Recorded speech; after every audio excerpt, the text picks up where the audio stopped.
আসসালামু আলাইকুম। আজকে আমাদের প্রিয় নবী হযরত মুহাম্মদ সাল্লাল্লাহু আলাইহি সাল্লামের জন্মদিন। আজকে হচ্ছে 12ই রবিউল আউয়াল 570 খ্রিস্টাব্দে। এই দিনেই আমাদের প্রিয় নবী জন্মগ্রহণ করেন আরবের মক্কা নগরীতে।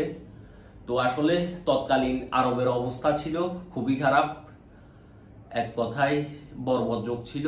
আমাদের প্রিয় নবীর হাত ধরেই আজকে পুরো পৃথিবীতে ইসলাম ধর্ম এত সুন্দরভাবে পরিচালিত হচ্ছে।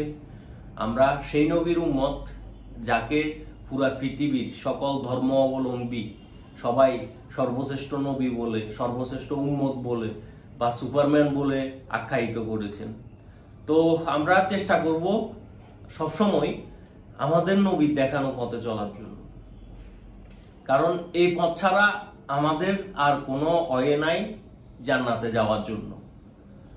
যে যাই করি না কেন সব সময় আমাদের মাথায় রাখতে হবে যে আমাদের মৃত্যুবরণ করতে হবে।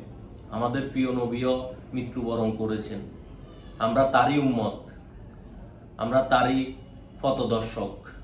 তো আমাদের সবাইকে এই জিনিসগুলা মাথায় রেখে সামনের দিকে যাইতে হবে, ভালো কাজ করতে হবে, ইসলামের পথে চলতে হবে, ইসলামকে প্রচার করতে হবে। আমি দোয়া করব এই দিনে আল্লাহ তাআলা যাতে আমাদের পৃথিবীর সকল মুসলমান ভাই বোন সহ পৃথিবীর সবাইকেই ভালো রাখে। আমাদের প্রিয় নবী যদি না আসতো তাহলে আজকে পৃথিবী আলোর মুখ দেখতো না।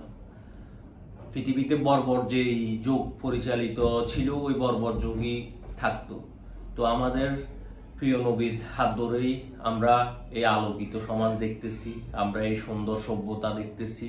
যদি আমাদের নবী না আসতো আমরা এই সুন্দর সভ্যতাও দেখতাম না।